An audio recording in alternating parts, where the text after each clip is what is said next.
Hey guys, welcome to the part 2 live of having a good time with our good friend Mike Katz at Media Zone here. And we're going to be talking about why most people struggle with balance. I'm your host, Dr. James Spencer, the Balance and Movement Doc. And then we got our teammate, Mike Katz, on the call as well. How's Mike, it going, welcome, guys? bro. How are you, my man? Yeah, doing well. Thank you.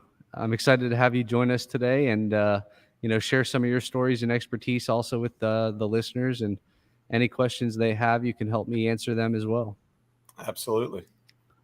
So today we'd like to talk a little bit about why most people struggle with balance. And I think to get a good foundation of really what balance is, we have to orient you and discuss what is balance and the components of what makes up balance. And the key to balance is really knowing what orientation of vertical is. So I want you to think about that like when you're, maybe down here in South Florida, you're swimming out in the waves in the ocean, and the ocean just takes you and starts throwing you around, and you kind of get disoriented under the waves. You really should know what vertical is, because if you don't and you go down, it's going to be a tough time, right?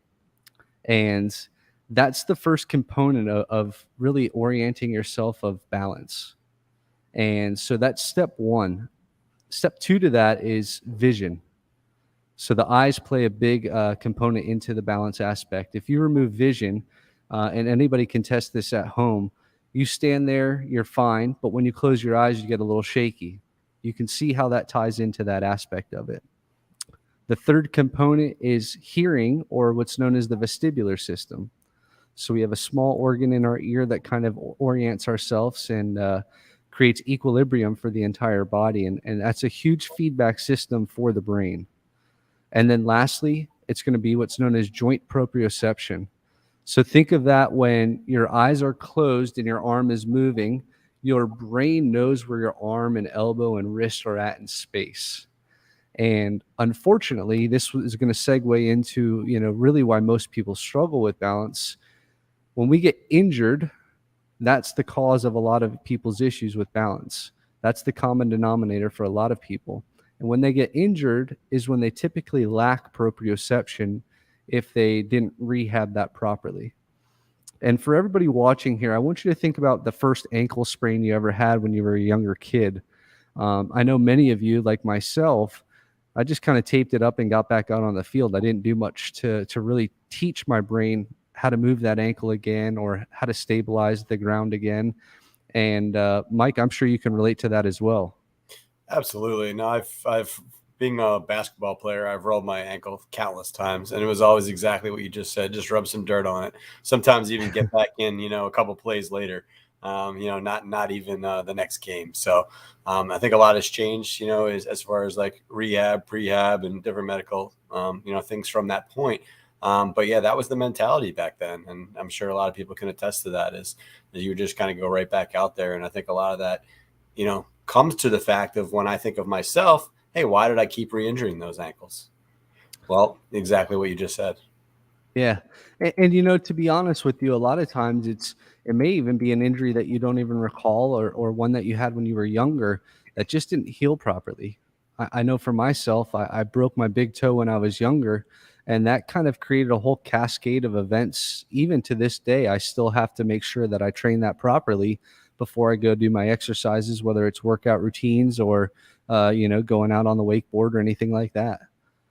So that's kind of the base foundation and the basics to balance. If you guys have any questions, please, reach out, put them in the comments. I know Mike and I would be happy to respond to you guys and help you out in any way that we can. And so, Mike, why don't you tell the people who are watching a little bit about some of the stories that you have as far as your clients and some of the balance stuff that you guys have been doing? Yeah, for sure. Absolutely. So one of the main things that, that I've tried to do like throughout my career with all my clients is really stress the importance of balance and stability, with anybody that walks through the door, even if they think they're a high level athlete. So a little bit of background of myself and what I do.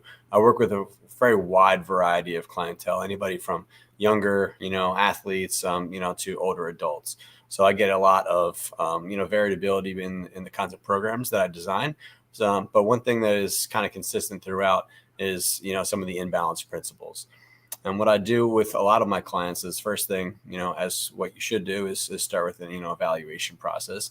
And that kind of drives, the programming of kind of where I'm going to put them. But regardless of how that goes, the end result kind of ends up being about the same. Is they'll be improving significantly in both the areas that they're trying to improve, as well as areas they did not even expect. So when I'm going through a balance protocol, a lot of times, let's say I'm working with like a younger athlete or even a middle-aged, athlete. Uh, let's just use golfers as an example. I work with a lot of different golfers. I've noticed when I integrate the balance work into their regimen, I see increased swing speed. I see increased distance. I've had even people, within a couple months add 40 to 50 yards, to their drive, from maybe a 240, 250 hitter to a 280, 290 hitter. And Sign nothing, me up. yeah, and nothing really has changed. Yeah, we're doing weight training, of course, but they're already doing that, before they're even coming to see me. So the only denominator that is changing is the fact that we're adding, the stability and the balance work and the kinds of protocols that I'm utilizing in the studio.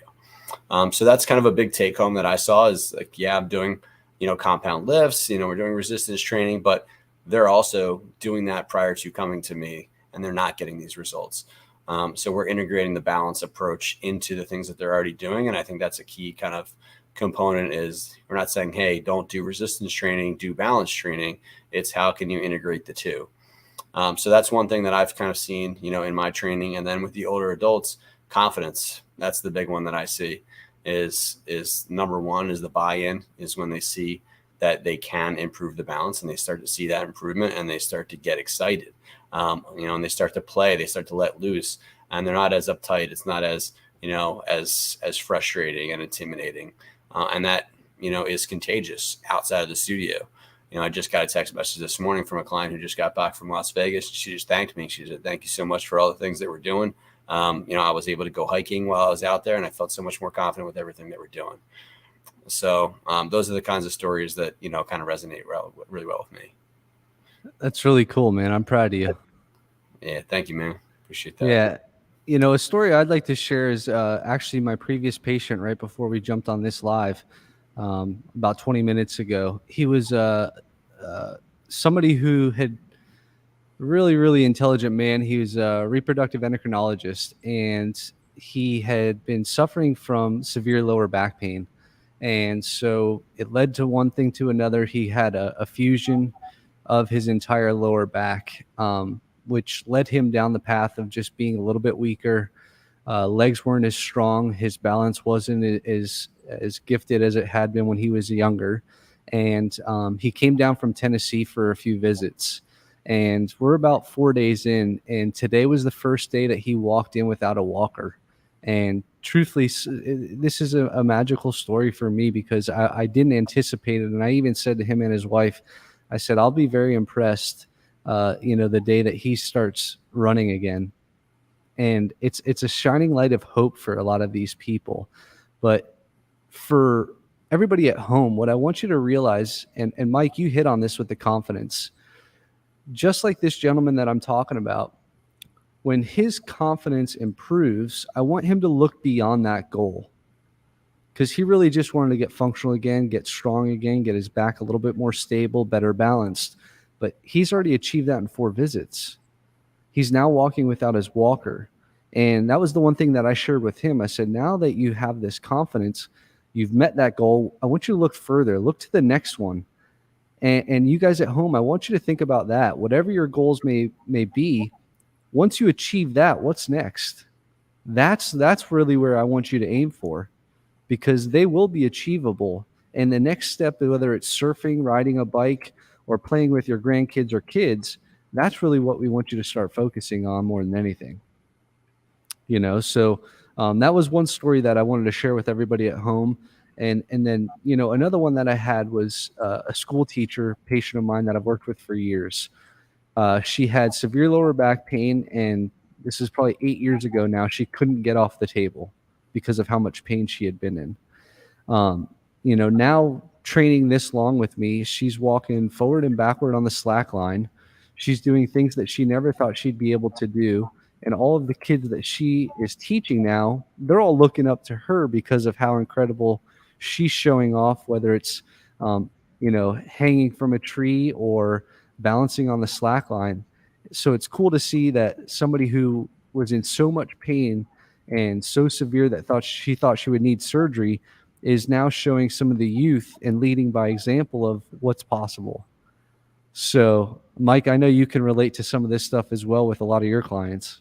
Absolutely. No, it's a beautiful story. And I'm nodding because, I've experienced a lot of similar things, in the past where people come in with these debilitating situations and, they've just come off of physical therapy or chiropractic or a combination or what have you. But they're still in pain. They're still not functional. They're still, not happy with where they are, and they can't see, beyond the trees. They can't see that next goal that you're talking about. And you have to kind of expand their horizons and have them, be imaginative and just say, hey, what would it be like if I could do this? But they're very tunnel vision. They just want to be able to live their life without pain and be able to do like the daily tasks. So being able to move the mark, of what you're kind of talking about and re-anchor some of their goals is one of the more rewarding experiences. And that being said, that some of the things that we see with some of our clients and or stories that we hear or people who reach out is, when you lose function, it really does take a toll on yourself. You lack confidence.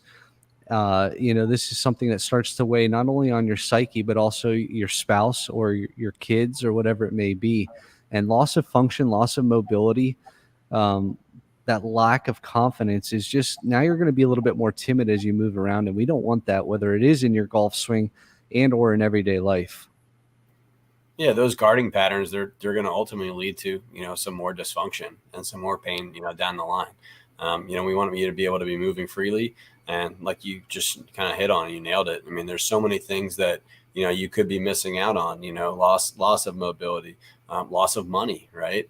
We Yep. talked about all the different things that can kind of go into this stuff, and I know that's one thing that we want to kind of address is not only the things that you could gain from a balanced program, but what are you missing out on by not doing one? Correct. Yeah. Correct. And for a lot of this is the question that we pose, Mike and I pose to you guys at home is, are you guys resonating with any of this? Is any of this kind of weighing in on you as well? Because the key is act now. You can make the change. You have two guys here who are willing to help. Um, and any questions you have, please shout out, put them in the comments, like, share, or anybody who we can help. We would be honored to. Mike, is there anything else you'd like to add? No, I think that was perfect. 100% agree. If there are any questions that you have, we'd love to answer them. There's so much more to kind of address on this issue, and we want to kind of go in deeper. So anything that you guys want to hear, we want to go in that direction. Anything that we could do to help.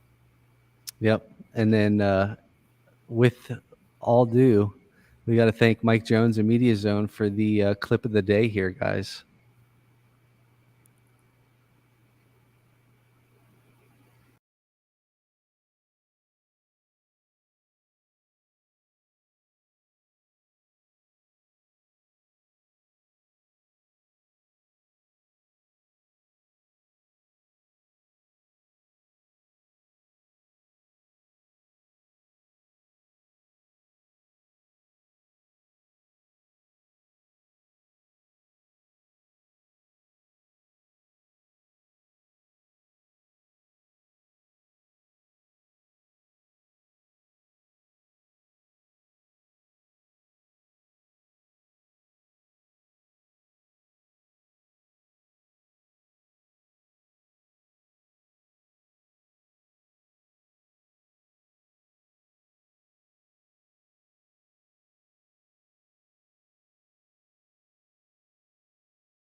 It's so easy, a dog can do it. That's and you guys could at home, you could see where he was learning with his paw, right? Like that is the proprioception. He doesn't know where it is, so he's feeling, and that's creating a little bit of presence.